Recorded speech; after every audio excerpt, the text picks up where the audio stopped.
Albert Einstein ने एक बार कहा था, कल्पना ज्ञान से ज्यादा महत्वपूर्ण है। ज्ञान सीमित है, कल्पना दुनिया को घेर लेती है। ये शब्द हमें याद दिलाते हैं कि प्रगति सिर्फ तथ्यों को जानने से नहीं आती। जी हाँ, बल्कि नए तरीकों से सोचने, चीजों को जोड़ने से आती है। और इसी सोच की कड़ी में आज हम एक बहुत ही महत्वपूर्ण विषय पर गहरी चर्चा करने वाले हैं। हम बात करेंगे नोबेल पुरस्कार विजेता अर्थशास्त्री जोएल मुकिर के विचारों की। हाँ, खासकर उनकी ज्ञान अर्थव्यवस्था यानी नॉलेज इकोनॉमी पर जो सोच है, और भारत के लिए, भारत की जो विकास आकांक्षाएं हैं, उनके लिए ये कितनी प्रासंगिक है। बिल्कुल। और हमारा ये विश्लेषण इंडियन एक्सप्रेस में छपे एक लेख पर आधारित है। देखिए, ये चर्चा खास तौर पर यूपीएससी उम्मीदवारों के लिए तो है ही, जिन्हें रोजमर्रा के समसामयिक विषयों की गहरी समझ चाहिए। हाँ, मतलब मेंस और प्रीलिम्स दोनों के लिहाज से ये अहम हो सकता है। सही कहा। और साथ ही ये आम जानकारी के लिए भी मुझे लगता है काफी उपयोगी है। हमारा मकसद यही है कि मुकीर के जो विचार हैं, उनकी एक आलोचनात्मक समीक्षा करें। और ये समझें कि भारत को अगर एक वास्तविक ज्ञान शक्ति बनना है, तो इस सफर में इन विचारों से क्या अहम सबक मिल सकते हैं। तो चलिए इस पूरे गुत्थी को परत दर परत खोलते हैं। तो सबसे पहले तो यही बात आती है कि ये जो जोएल मुकिर हैं कौन, जिनके हम इतनी बात कर रहे हैं। हाँ, ये जानना जरूरी है। जैसा कि स्रोत हमें बताता है, उन्हें हाल ही में अर्थशास्त्र का नोबेल पुरस्कार मिला है। और उनकी एक खासियत ये है कि वो बड़े जटिल आर्थिक विचारों को भी ना बहुत ही सरल, समझने लायक भाषा में पेश करते हैं। जी, बिना भारी भरकम गणितीय समीकरणों के। ये बड़ी बात है। हाँ, इसी वजह से वो अकादमिक दुनिया के बाहर भी काफी पढ़े जाते हैं। पर उनकी असली पहचान शायद इस बात से है कि वो उस आम सोच को चुनौती देते हैं। कौन सी सोच? वही कि आर्थिक विकास के लिए बस सही प्रोत्साहन, मतलब इंसेंटिव्स दे देना ही काफी है। अच्छा। मुकिर साफ कहते हैं कि ये नजरिया कि भाई मांग बढ़ा दो या पैसा लगा दो और ज्ञान अपने आप पैदा हो जाएगा, ये दरअसल भ्रामक है। मतलब ज्ञान कोई नल का पानी नहीं कि बस मांग हुई और खोल दिया। बिल्कुल। यहीं पर मुकिर की सोच की गहराई और वो जो बारीकी है, वो सामने आती है। उनका तर्क है कि विकास को सिर्फ प्रोत्साहन के फ्रेमवर्क से देखना वो पूरी कहानी नहीं बताता। वो उस मशहूर कहावत को ही पलट देते हैं, आवश्यकता आविष्कार की जननी नहीं है। हाँ, तो फिर क्या है? वो आगे जोड़ते हैं, आवश्यकता पर प्रतिक्रिया करने की क्षमता का भी हिसाब देना होगा। क्षमता मतलब कैपेसिटी टू रिस्पॉन्ड? जी हाँ, the capacity to respond to necessity. ये प्रतिक्रिया करने की क्षमता ही असली कुंजी है। तो ज्ञान आधारित अर्थव्यवस्था बनाना कोई सीधी सादी रेसिपी नहीं है। बिल्कुल नहीं, ये कहीं ज्यादा जटिल, थोड़ी रहस्यमयी और अद्भुत प्रक्रिया है। तो ये प्रतिक्रिया करने की क्षमता है क्या असल में? क्या ये सिर्फ पैसे मतलब संसाधनों की बात है? नहीं, यही बात दिलचस्प हो जाती है। ये सिर्फ संसाधनों की बात नहीं है। और यहीं पर मुकिर का विश्लेषण दूसरे बड़े अर्थशास्त्रियों जैसे डगलस नॉर्थ या एस्मोग्लू और रॉबिन्सन, हाँ, जिन्होंने संस्थाओं, इंस्टीट्यूशंस पे बहुत जोर दिया था। बिल्कुल, मुकिर का नजरिया उनसे थोड़ा अलग है। स्रोत बताता है कि उनके काम में एक तरह की वेबेरियन संवेदनशीलता है। वेबेरियन, इसका क्या मतलब हुआ? मतलब ये कि वो मानते हैं कि इतिहास में कारण और प्रभाव तो होते हैं, लेकिन ये कोई गणित का पक्का नियम नहीं कि ए होगा तो बी ही होगा। अच्छा। बल्कि इसमें संयोग, अप्रत्याशित मोड़ और वो जो समाज का जटिल ताना बाना है ना, उसका भी बड़ा हाथ होता है। वो इतिहास को उसकी पूरी जटिलता में देखते हैं, न कि किसी एक सिद्धांत के चश्मे से। उनकी इतिहास की समझ ज्यादा समाजशास्त्रीय है, सांस्कृतिक बारीकियों से भरी हुई है। तो एक तरह से वो अर्थशास्त्र की मुख्य धारा की सोच पर एक गहरी ऐतिहासिक और समाजशास्त्रीय टिप्पणी कर रहे हैं। सही कहा। ये वाकई दिलचस्प है। मतलब सिर्फ आर्थिक प्रोत्साहन या नियम कानून बना देना काफी नहीं, बल्कि समाज और संस्कृति की भूमिका भी, वो भी बहुत अहम हो जाती है। जी। और यहीं से उनके काम का एक और महत्वपूर्ण पहलू सामने आता है। जैसा स्रोत में भी बताया गया है, दो अलग अलग तरह के ज्ञान के बीच का रिश्ता। यहाँ बात सच में गहरी और समझने लायक हो जाती है। हाँ, ये बहुत महत्वपूर्ण है। मुकिर दो तरह के ज्ञान की बात करते हैं। पहला है प्रस्तावनात्मक ज्ञान, प्रोपोजिशनल नॉलेज। ये प्रकृति के नियमों, सिद्धांतों यानी क्या, व्हाट का ज्ञान है। जैसे गुरुत्वाकर्षण का नियम या कोई केमिकल रिएक्शन कैसे होता है, उसका सिद्धांत। हाँ, इसे हम मोटे तौर पर खोज या डिस्कवरी कह सकते हैं। बिल्कुल। और दूसरा है निर्देशात्मक ज्ञान, प्रिस्क्रिप्टिव नॉलेज। ये तकनीकों का ज्ञान है, चीजों को बनाने या करने का तरीका, यानी कैसे, हाउ टू का ज्ञान। जैसे भाप का इंजन कैसे बनाएं? हाँ, या किसी बीमारी का टीका कैसे विकसित करें। इसे हम आविष्कार या इन्वेंशन कह सकते हैं। ठीक है। अब मॉकर का जो सबसे शक्तिशाली तर्क है वो ये है कि औद्योगिक क्रांति जैसी बड़ी घटनाएं इसलिए नहीं हुई कि भाई ऊर्जा सस्ती हो गई थी या कुछ अकेले जीनियस आविष्कारक पैदा हो गए थे। तो फिर क्यों हुई? बल्कि क्रांति की असली वजह थी इन दोनों तरह के ज्ञान, प्रस्तावात्मक क्या और निर्देशात्मक कैसे, मतलब खोज और आविष्कार, इनके बीच एक लगातार और गहरा तालमेल, एक इंटरैक्शन और फीडबैक लूप। हाँ बिल्कुल सही, एक फीडबैक लूप। खोज से नए आविष्कार हुए और उन आविष्कारों ने नई खोजों के लिए रास्ते खोले।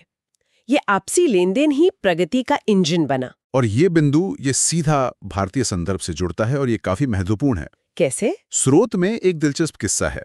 बताया गया है कि 2005 में जब भारत में राष्ट्रीय ज्ञान आयोग, नेशनल नॉलेज कमीशन बना था, हाँ मुझे याद है, तो किसी ने आयोग के सदस्यों को मॉकीर की किताब द गिफ्ट्स ऑफ एथीना पढ़ने की सिफारिश की थी। अच्छा, क्यों? ताकि ये समझा जा सके कि ज्ञान अर्थव्यवस्थाएं आखिर बनती कैसे हैं। ये सिफारिश अपने आप में बहुत कुछ कहती है ना? हाँ बिल्कुल। भारत की एक पुरानी, शायद कहें तो संरचनात्मक कमजोरी यहीं पर रही है। विज्ञान, जो प्रस्तावात्मक ज्ञान है, और इंजीनियरिंग या तकनीक, जो निर्देशात्मक ज्ञान है, इनके बीच एक मजबूत, एक सहज जुड़ाव की कमी। खोज और उसके अनुप्रयोग के बीच, लैब में होने वाले शोध और फैक्ट्री में बनने वाले उत्पाद के बीच अक्सर एक दूरी सी नजर आती है। हाँ, ये देखने में आता है। ये जो फीडबैक लूप की बात मौकीर करते हैं, जहां लैब की खोज फैक्ट्री में इस्तेमाल हो और फैक्ट्री की जरूरतें लैब को नई दिशा दें, ये चक्र भारत में उतना मजबूत और स्वाभाविक नहीं रहा है जितना शायद होना चाहिए था। तो क्या मौकीर ये भी बताते हैं कि ये मजबूत कैसे होता है? वो मानते थे कि 20वीं सदी में इन दोनों ज्ञान के रूपों के बीच का संबंध संस्थानगत रूप से सबसे गहरा हुआ, इंस्टीट्यूशंस के जरिए। लेकिन ये संस्थानीकरण होता कैसे है, ये अभी भी बहस का विषय है। तो इसका मतलब ये हुआ कि सिर्फ अच्छे वैज्ञानिक या अच्छे इंजीनियर होना ही काफी नहीं है। नहीं, उनके बीच एक पुल, एक संवाद का होना बहुत जरूरी है। इस विचार को थोड़ा और गहराई से समझते हैं। जी। ये सिर्फ ज्ञान के प्रकारों की बात नहीं है, ये उस पूरे माहौल की भी बात है जिसमें ज्ञान पनपता है, फलता फूलता है। मौकीर विकास की संस्कृति यानी कल्चर ऑफ ग्रोथ पर बहुत जोर देते हैं। Culture of growth. हाँ, वो बताते हैं कि कैसे आधुनिक यूरोप की शुरुआत में वहां के पढ़े लिखे अभिजात वर्ग में वैज्ञानिक ज्ञान और तर्क संगत सोच के प्रति एक अभूतपूर्व विस्फोट हुआ। और ये सिर्फ कुछ गिने चुने लोगों का शौक नहीं था। ऐसा नहीं था कि कुछ वैज्ञानिक महान थे और बाकी सब पुरानी मान्यताओं में जी रहे थे। नहीं, बिल्कुल नहीं। बल्कि ये चीज संस्थानों की रग रग में समाई हुई थी, जिसे स्रोत संस्थानों की ज्ञान में मानसा संस्कृतियां कहता है, एपिस्टेमिक कल्चर्स ऑफ इंस्टीट्यूशंस। ये थोड़ा भारी शब्द है, एपिस्टेमिक कल्चर्स। हाँ, मतलब वो माहौल और वो मान्यताएं जो तय करती हैं कि किसी संस्था में ज्ञान को कैसे देखा जाता है, कैसे परखा जाता है, कैसे शाजा और इस्तेमाल किया जाता है। ठीक है, समझा। मोकिर ये भी साफ करते हैं कि विज्ञान सिर्फ समाज का आईना नहीं है, उसकी अपनी एक स्वायत्तता है। हाँ। लेकिन वो ये बखूबी दिखाते हैं कि कैसे विज्ञान के इर्द गिर्द एक पूरी अभिजात संस्कृति विकसित होती है, जिसमें सही संस्थान हो, विचारों के आदान प्रदान के लिए नेटवर्क हो, और सबसे जरूरी ऐसी सामाजिक परिस्थितियां हों जो प्रतिभा को पहचाने और उसे आगे बढ़ने का मौका दें। उनकी किताब अ कल्चर ऑफ ग्रोथ में यूरोप के इस बदलाव की राजनीतिक गतिशीलता का भी जिक्र है। क्या मतलब? उनका तर्क है कि यूरोप की ये जो बौद्धिक उड़ान थी, वो एक अनोखे संयोग से संभव हुई। एक तरफ तो राजनीतिक विखंडन था, यानी कई छोटे छोटे राज्य थे। हाँ, यूरोप में तो हमेशा से रहा है। और दूसरी तरफ विचारों के मुक्त प्रवाह वाला एक पत्र गणराज्य था, रिपब्लिक ऑफ लेटर्स। ये पत्र गणराज्य क्या था? मतलब कोई औपचारिक संस्था थी क्या? नहीं, ये कोई औपचारिक संस्था नहीं थी।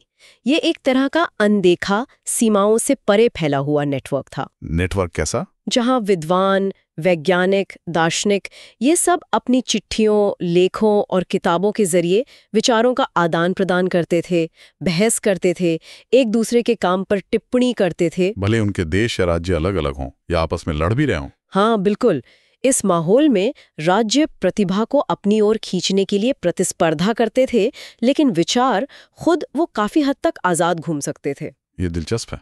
लेकिन राज्य की भूमिका पर मोकीर थोड़े संशय में दिखते हैं, है ना? हाँ, कुछ हद तक। स्रोत बताता है कि वो मानते हैं कि इतिहास गवाह है कि सरकारें अक्सर विजेताओं को चुनने, मतलब पिकिंग विनर्स, में नाकाम रहती हैं। जी। और कभी-कभी तो जो सफल हो रहे होते हैं उन्हें भी अपनी पूरी क्षमता तक पहुंचने से रोक देती हैं, जैसा उन्होंने अतीत के चीन के बारे में तर्क दिया है। हाँ, ऐतिहासिक रूप से वो राज्य की भूमिका को लेकर थोड़े सतर्क रहे हैं। उनका मानना है कि राज्य द्वारा ऊपर से थोपे गए नियंत्रण अक्सर नवाचार के लिए जो जरूरी माहौल होता है उसे पनपने नहीं देते। लेकिन यहाँ एक पेच है शायद। हाँ, एक दिलचस्प पेच है। आज का चीन, जहां राज्य का अर्थव्यवस्था में बहुत बड़ा दखल है, बिल्कुल, वो मूकी के इस तर्क को एक तरह से चुनौती देता नजर आता है। चीन ने राज्य के नेतृत्व में जबरदस्त तकनीकी प्रगति की है। सही बात है। पर यहां भी एक और दिलचस्प बात है। चीन का उदाहरण भले ही राज्य की भूमिका पर सवाल उठाए, लेकिन ये मुकीर के दूसरे मुख्य विचार की पुष्टि करता दिखता है। कौन सा विचार? वही अलग अलग तरह के ज्ञान, यानी शोध और अनुप्रयोग के बीच फीडबैक लूप की अहमियत। चीन ने विज्ञान, तकनीक और उद्योग के बीच एक मजबूत रिश्ता बनाने पर बहुत जोर दिया है। अब यहाँ एक महत्वपूर्ण सवाल उठता है जिस पर शायद और शोध की जरूरत है। क्या सवाल? कि यूरोप का राजनीतिक विखंडन बाकी दुनिया के विखंडन से अलग क्यों था?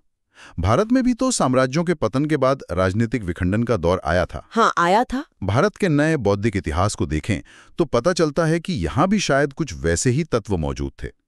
भारत में भी एक तरह का पत्र गणराज्य सफलतापूर्वक मौजूद था, जो राजनीतिक सीमाओं से परे था। अच्छा, कैसे? न केवल धार्मिक और साहित्यिक ग्रंथ दूर दूर तक फैले, बल्कि स्रोत बताता है कि कैसे 17वीं शताब्दी में बंगाल का एक छोटा सा शहर नवद्वीप नव्य न्याय तर्कशास्त्र का इतना बड़ा केंद्र बन गया कि उसने बनारस को भी पीछे छोड़ दिया। सच में?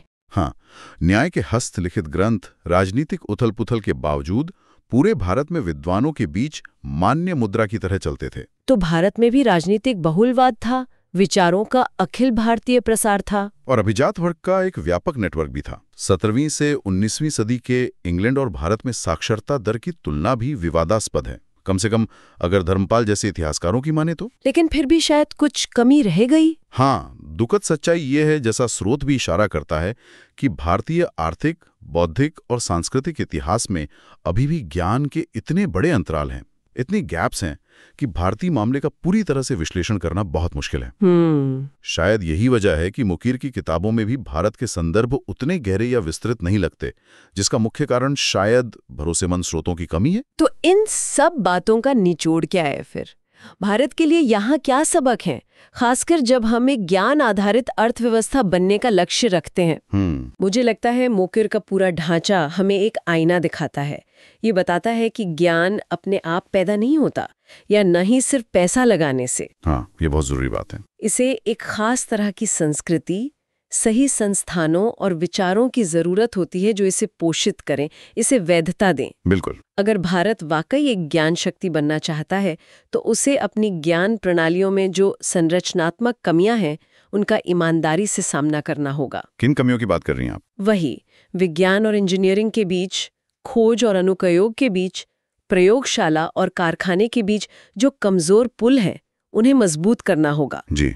और सिर्फ पुल बनाना ही काफी नहीं, हमें प्रतिभा को पहचानने, उसे सम्मान देने और उसे फलने फूलने का मौका देने वाली संस्कृति बनानी होगी।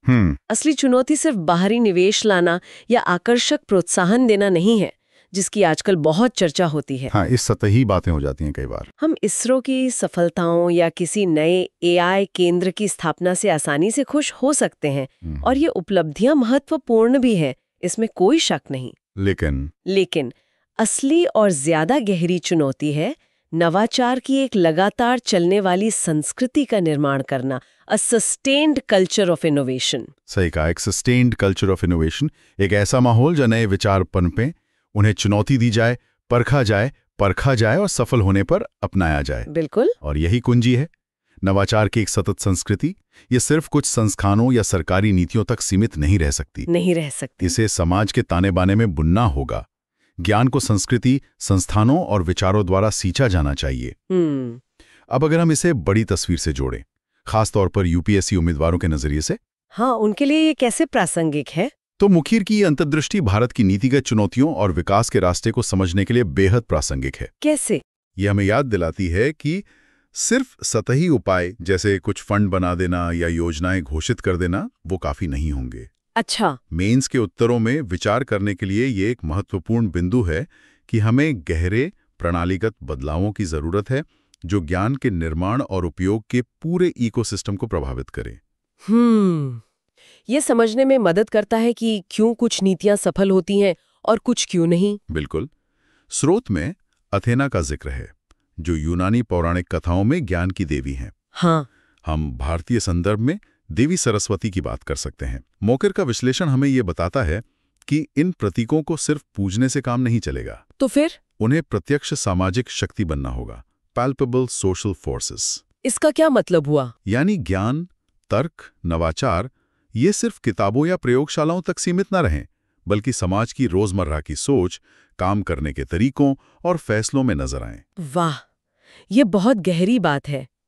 तो इस पूरी चर्चा का सार क्या निकलता है? संक्षेप में कहें तो? हाँ, संक्षेप में कहें तो जोएल मोकीर के विचार हमें बताते हैं कि ज्ञान अर्थव्यवस्था बनने का कोई शॉर्टकट या बना बनाया फॉर्मूला नहीं है। बिल्कुल नहीं है। ये सिर्फ पैसे या प्रोत्साहन का खेल नहीं है। भारत को यदि एक सच्ची, टिकाऊ ज्ञान शक्ति बनना है तो उसे गहरे सांस्कृतिक और संस्थागत बदलाव करने होंगे। जी हाँ। और सबसे बढ़कर उसे जानने, नोइंग और करने, डूइंग के बीच की जो खाई है उसको पाटना होगा, यानी ज्ञान को वास्तविक कार्य में बदलने की क्षमता विकसित करनी होगी। बिल्कुल सही। और यहाँ एक अंतिम विचार छोड़ जाते हैं जिस पर श्रोता शायद आगे सोच विचार कर सकते हैं। जरूर। ये सीधे तौर पे स्रोत में नहीं है, लेकिन हमारी चर्चा से निकलता है। मोकेश जिस नवाचार की संस्कृति की बात करते हैं उसे जमीनी स्तर पर बनाने के लिए नीतियों से परे व्यक्तिगत स्तर पर हमारी मानसिकता, हमारे सामाजिक मूल्यों या जोखिम लेने की हमारी क्षमता की क्या भूमिका हो सकती है? सोचने वाली बात है। या फिर आज भारत में जानने और करने के बीच इस गहरे एकीकरण को बढ़ावा देने के लिए किन विशिष्ट सांस्कृतिक बदलावों या संस्थागत सुधारों की सबसे ज्यादा और तत्काल आवश्यकता महसूस होती है? ये कुछ ऐसे सवाल हैं जिन पर हमारे श्रोताओं, विशेषकर यूपीएससी की तैयारी करने वालों को जरूर सोचना चाहिए। जी। हमें उम्मीद है कि इस विश्लेषण ने आपको जोएल मोकीर के जटिल लेकिन महत्वपूर्ण विचारों और भारत के लिए उनकी प्रासंगिकता को समझने में एक नई दृष्टि दी होगी। उम्मीद तो यही है। अगर आपको ये चर्चा उपयोगी लगी तो इसे जरूर पसंद करें, हमारे चैनल की सब्सक्रिप्शन लें ताकि आप ऐसी और भी गहरी चर्चाओं से जुड़े रह सकें। हाँ, और टिप्पणियों में अपने सवाल पूछने या भविष्य की चर्चाओं के लिए विषय सुझाने में संकोच न करें। बिल्कुल, हमें आपके विचारों का इंतजार रहेगा।